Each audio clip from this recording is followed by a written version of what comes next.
प्यारे दोस्तों, यह डिक्टेशन 400 शब्द की 80 शब्द प्रति मिनट की गति से 5 मिनट में बोली जाएगी।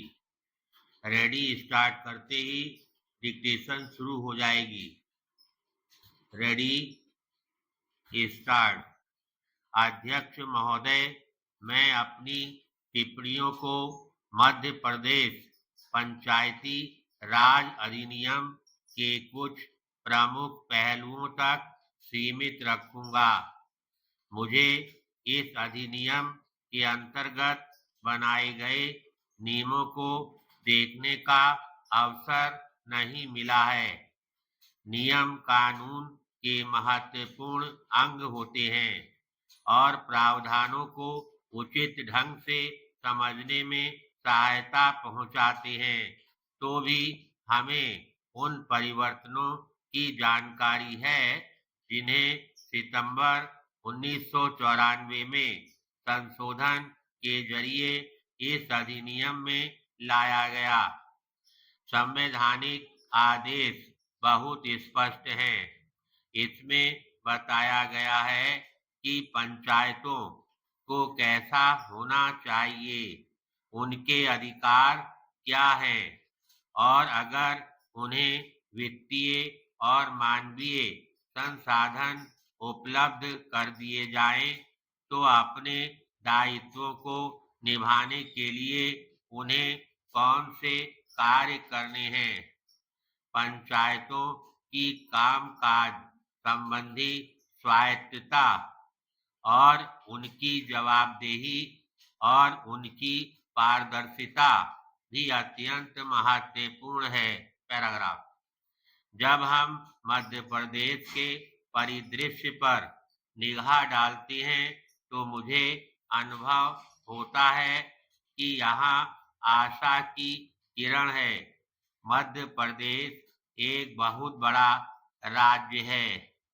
इसकी जनसंख्या लगभग 7 करोड़ है और यह देश का सबसे बड़ा राज्य है।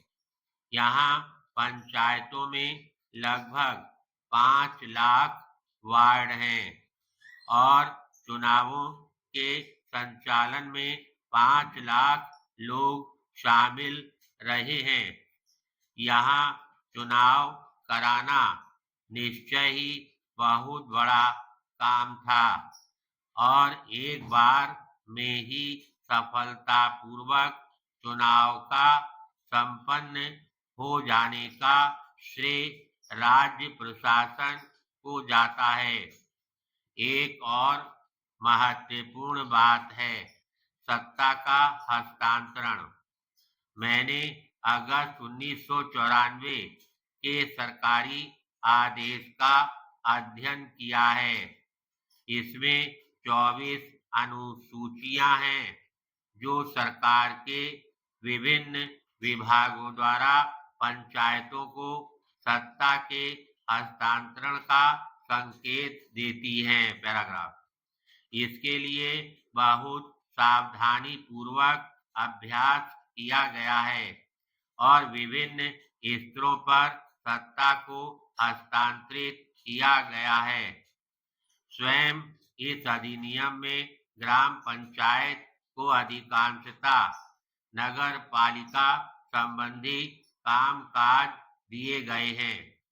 जनपद पंचायत को विकास संबंधी कार्य और जिला पंचायत को अनुवीक्षण का काम सौंपा गया है। लेकिन जो आदेश जारी किए गए हैं उनमें विकास संबंधी कार्यों को सभी स्तरों पर पंचायतों को दिया गया है। यह एक सुखद परिवर्तन है। फिर भी यह काम अभी होना बाकी है कि इन प्रावधानों को अधिनियम में शामिल कर लिया जाए ताकि एक तरह का स्थायित्व और वैधानिक सुरक्षा प्राप्त हो। राजस्व संबंधी कामकाज के बारे में व्यवस्था विशेष रूप से उत्साहवर्धक है। भू राजस्व की वसूली और साथ ही इसके विनियोग का काम पंचायतों को दिया गया है, जो उचित ही है। धन्यवाद।